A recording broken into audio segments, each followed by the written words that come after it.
there are ways in which you can manage your body composition through diet and training. Again, we are leveraging protein and food as medicine and movement as medicine rather than taking something external. I mean, I guess food would be technically external, but here's what I would tell and why it's so important for a menopausal, postmenopausal woman. There is a natural decline in these hormones, estrogen, progesterone. There's an imbalance of testosterone, which can affect body composition. But one of the ways it affects body composition is we move less. We are less active. The way to combat that is through, very simply, doing some kind of resistance training, which simply means, again, against an external load. It doesn't have to be complicated. And it's not necessarily as difficult as people think. I've been seeing patients since 2006. I have seen a lot of midlife women, and I've seen a lot of success. Okay, what do we do? Dr. Gabrielle, I just heard, did you hear that? That was women in 194 countries around the world turning up the dial. What do we do? Here's what they're going to do. They're going to make it super easy. Their first meal of the day is going to have between 30 and 50 grams of protein. Easy. I don't care if it's a whey protein shake. I don't care if it's Mel's pea protein shake. I don't necessarily want it to be collagen, because collagen, while great for other things, is not great for muscle health. Okay? So Got it. collagen is a different, separate kind of protein. It has a protein score of what is considered 0. It's still great, but we're not gonna put it in the category of muscle health. Thank you for saying that.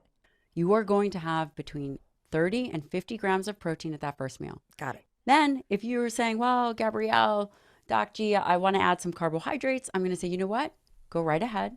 You're not going to have over 30 grams or so of carbohydrates for that first meal, because we don't want to kind of skew this insulin and give you this robust response. Again, I'm giving broad generalizations. Got it. Okay. But, we're just going to define it and design it so that people can execute right away. Great. You can have a little bit of berries. You can mix it in water. You can mix it in almond juice or whatever it is that you want. Something not major that is calorically dense. Okay. You've done that. You're doing great. Another meal, maybe you want some kind of smaller meal in the day. Maybe it has 20 grams of protein and 20 grams of carbohydrates. What does that look like? That could be 3 eggs. It could be your chicken salad. It could be whatever it is that you want. I'm not so crazy about that one. Love you for that. Thank you. Yeah, you're welcome. The last meal, if you're having 2 larger meals and a smaller meal in the middle, your last meal is also important because you're getting ready to go into an overnight fast. Okay. So you woke up in the morning, coming out of an overnight fast. Your skeletal muscle, your organ of longevity, is primed for nutrients. You stimulate muscle with your dietary protein. You've done an amazing job. You've improved your signaling. You've made your muscle youthful. You are no longer hungry. Your body is now metabolizing things. We're not gaining weight. We are really setting you up for success. Your next meal is a little smaller. Your last meal of the day is going to mirror your first meal. Oh, I thought you said it was smaller. Your middle meal is smaller. Okay, got it. So now I'm doing my 30 to 50. I'm having my protein shake or my hamburger with my salad or whatever else. The last meal of the day is between 30 and 50 grams of protein. You want your burger, you want your chicken, you want your salmon. Great. You have now nailed it. Well, you will, by the way, if people understand the concepts in this book, you will lose body fat by just addressing the dietary component of protein, which is mind-blowing. You will improve your body composition by changing your dietary protein for breakfast. By simply doing that, by swapping out your cereal, by adding in dietary protein, we have seen huge changes in body composition simply by doing that. And also, by the way, some of this data was isocaloric, meaning people both had the same amount of calories. They were both taking in 1,600 calories. And the postmenopausal women, what one group did was change the first meal of the day to have an optimal protein. It was around 40 grams of protein. And then the second group had around, I don't remember exactly what it was, but it was probably closer to 50 grams of carbohydrates and 13 grams of protein, which is what most women are doing now. And the body composition effects were negative for the carbohydrate group versus the protein group. They lost weight. And again, calories were the same. So it was simply changing around the macronutrients. Okay. Can you talk a little bit to the vegetarians and folks that have a vegan diet? Like, what are the considerations as you're thinking protein forward and the amino acid sand particle aspect of the macronutrient in protein? Yes. All dietary protein is not created equal. Okay. Ideally, you are eating whole foods. So now this brings us to this category of dietary protein and what makes up dietary protein. How do we score it? How do we think about it? An overarching way to do this very simply is that anything that is of animal nature, that means does it run? Does it swim? Does it, I don't know, walk? Is a high quality protein. Okay. It is considered a high quality protein. And what defines high quality protein is we talked about that there are 20 different amino acids. Got it. We're obviously not going into those 20, but there are a handful of essential amino acids. And are those not present in plant-based proteins? They're very low in plant-based proteins. So what would you have to do? You would have to over-consume or increase your consumption of these plant-based proteins to bring up that level of essential amino acids. Got it. And I'm going to give you a very clear example. Great. And I'm just going to lay it out on there so nobody has to do any math. Okay. So let's say you are going to eat 3 or 4 ounces of a beef patty, a lean beef patty. That has this essential amino acid leucine. Leucine is the critical amino acid for muscle health. Okay. Now, remember you and I were talking about how each amino acid had these dual roles, and we weren't going to go into all 20, but there are a handful that are really important and critical for health and well-being. Okay. One of those amino acids is leucine. And leucine, what's so fascinating is that it requires a certain amount to trigger skeletal muscle. So essentially, if you're eating under that amount, then you're not actually stimulating this mechanics of skeletal muscle. Oh. 3 ounces of, 3 to 4 ounces of a lean beef patty would stimulate muscle, would give you this whatever number, 2.5 grams of leucine to trigger the muscle to begin to have this process. If you were to try to do that in quinoa, you would need 6 cups of quinoa because of the difference in the amino acid profile to trigger muscle the same way. Wow. That's not a good plan. Like, first of all, it's a lot of quinoa. Second of all, that's like carbicide. You don't want to be doing that. Carbicide is a word? Yeah, no. Well, it can be now. Wow, I think you should trademark that. Is there a supplement for our friends that are vegetarian or vegan that they can take to up the lysine or to get the amino acids without having to overdose on quinoa? It's important to understand because I sit here and I drink smoothies a lot because they're easy, and I use a plant-based formula. And here I am, like dumping more scoops in, thinking I'm loading up and I'm protein forward, and you're sitting here telling me, not really, not necessarily, because it might not have the thing on it. But you know what? But I know I'm doing something, and that's better than nothing. But you are, Mel. I'm going to interrupt you because you're doing great. Thank you. So the plant-based protein powders is a way to begin to balance these amino acids because they've made it in a way where they've balanced these amino acids. Okay. So this is a way to do it. Great. You're talking about if you're doing whole foods, like you got to be really. If you are doing whole foods, exactly. Okay. If you are doing whole foods and not adding supplements, you may need a total of 35% more dietary protein. I love that. Okay. So here's what I want to do next. I want to get into the second piece of advice for muscle health, which is actually lifting weight. And what I would love to know is for those of us that feel bombarded with all different types of ways to exercise, Should I do yoga? Should I do Pilates? Should I go to the gym? Should I put on a streaming class? Do I need bands? Should I pick up a weight? Are the weights different than the hot mom walk wristband things? Do I need to squeeze the thing? Should I do HIIT? Should I do resistance? Like it is so overwhelming. So if you were to talk first to people, to anybody listening, it's like, okay, Doc G, I'm in. You got me with the protein. I'm going to check this out. I feel so much smarter. I love you. I get it. But the weight thing, the resistance training. What's so fascinating about exercise is there's a million different modalities and there's a million different classes and a million different ways to skin the cat, right? Like it's very confusing. Here is the one non-negotiable that everybody is going to take away and build on. No pun intended here. Resistance training is any move against weight. So that could be body weight. You could be doing push-ups. You could be doing bicep curls. You could be doing bands. You could be doing any different type of resistance training. That is a non-negotiable for muscle health and body composition. Okay. I will say all exercise is important and anything is better than nothing. But when we are talking about muscle-centric medicine, we are talking about getting stronger and building the infrastructure of our body for the time that we need it. Resistance training as a non-negotiable, which again could be weights, could be machines, could be at-home push-ups or band workout. Even, if someone really wants to do yoga and Pilates, they could, but that is not going to be ideal over a period of time. But it's a great starting place. Gotcha. Okay. Gotcha. But again, we are going to focus on moving some kind of weight. And okay, what's the minimum amount of time? I realize you say some is better than none, but for just somebody going, I'm going to take this seriously.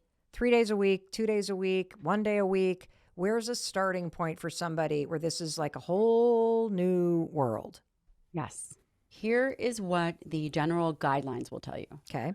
They will say 150 minutes to moderate and to vigorous activity, whether it's cardiovascular, and that's a week. Because that's about 22 minutes a day. But what does Doc Right. G say? Here's what I say. I say that you should be lifting a minimum of 2 days a week. Okay. And that would be, if you're only going to do 2 days a week, then you're going to do full body.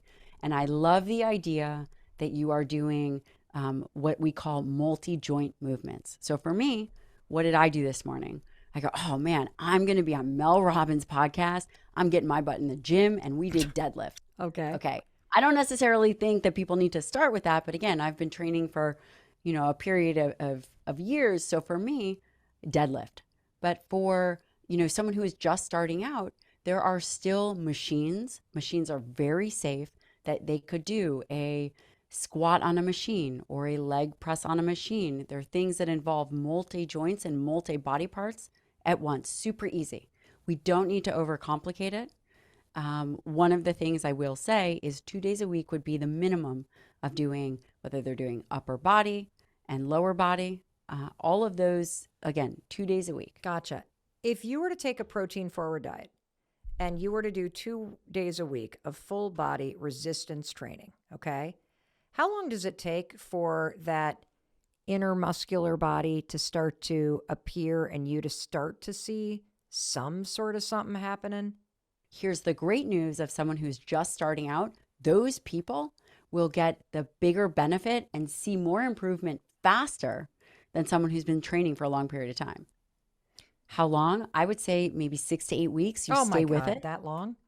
Can we see a little something better? Like, we're going to feel better though, right? You will feel better immediately. Okay. That's all I need to know. You will feel better immediately and you will begin to improve while transient those immediate markers like blood sugar, like triglycerides, like HDL that everybody talks about. Again, it's over time, but these will be immediately impacted, which is incredible, which is absolutely incredible. Are there some aspects to resistance training that women should be doing differently for maximum benefit? That's a great question. I think that there's been a lot of discussion in the literature. There was a period of time where I believed that you had to lift heavier weights.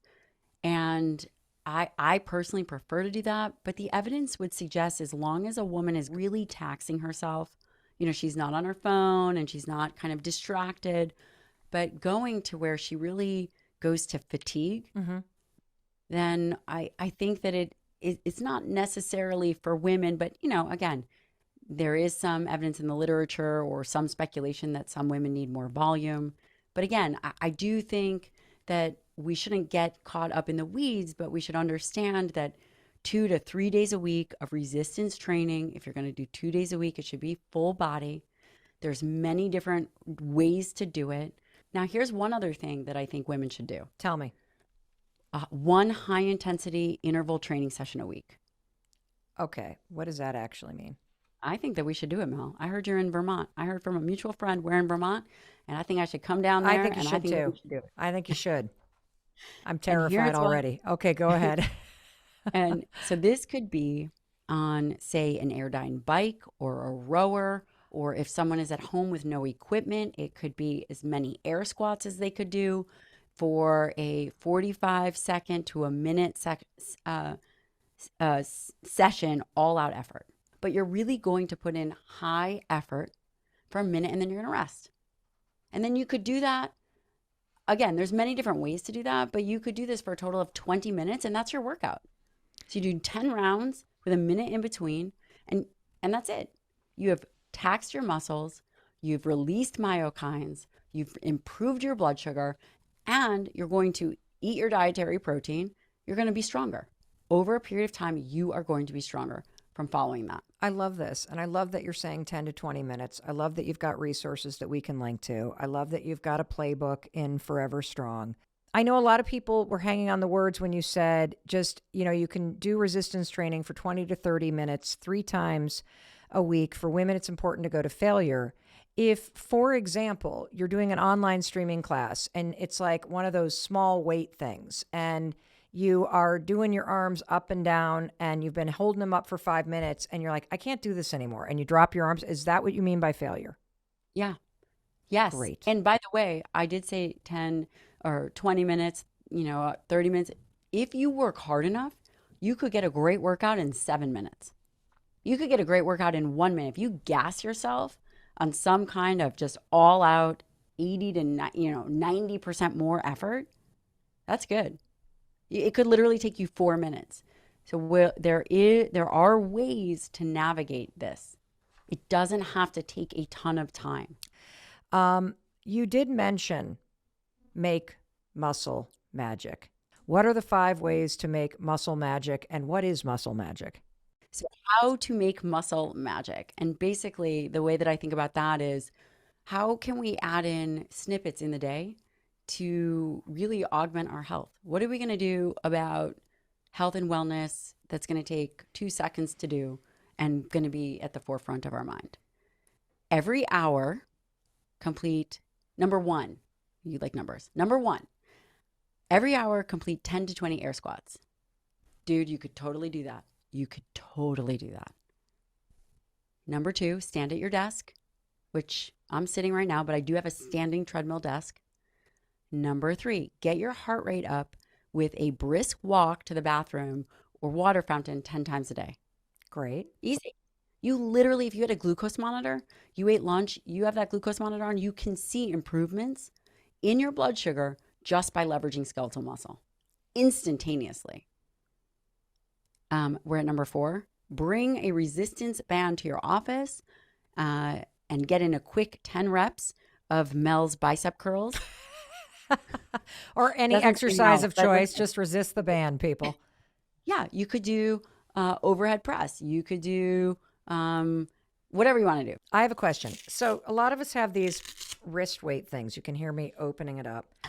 They were very popular when we were all in lockdown. The hot mom walk. So there's a 1 pound wrist weight. If I just wear these all day long, is that like something that I can do that will help, or is that not a good thing? It will help. Is it going to be optimal? Maybe not, but it'll help. Okay.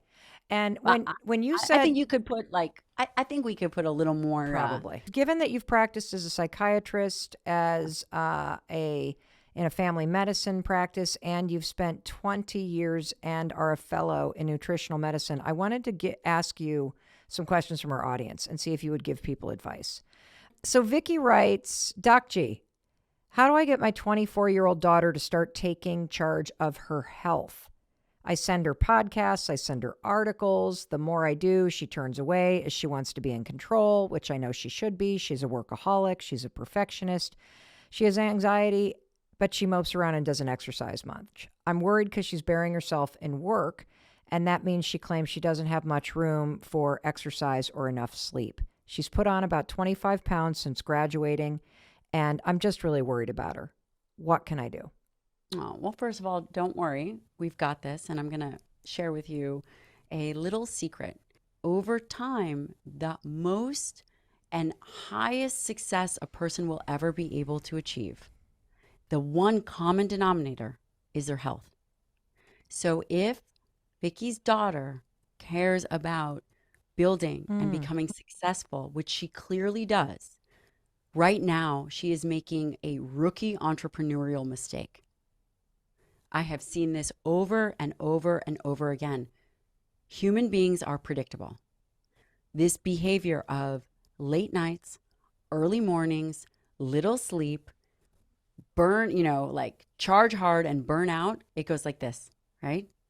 And as people's career goes up, this behavior goes like this until ultimately something breaks, people hit rock bottom, and then they have to rebuild. So one of two things are going to happen. Number one, you're going to get to her early and you're going to say, listen, you care about being successful. You are so driven. You have external discipline. So this is someone who is exhibiting external discipline to drive the needle forward. That is a translatable skill. We are going to encourage the external discipline to then translate to internal discipline, not with the goal of weight loss, not with the goal of being healthy, but all of which is going to be framed around this idea of future success, daily success and future success. She is going to be able to perform better at work and dominate. And that is how you are going to change her mind. There is new research out that shows that the best way to help a kid who is struggling is to help the caregiver by helping the caregiver start to take care of themselves and start to become healthier themselves. It translates directly. And so I freaking love that you just said that. If you're frustrated by going up and down and trying this diet and that diet and the other diet and this thing and that thing and the other thing, that stops today. Everybody listening to this, they are going to stop yo-yo dieting.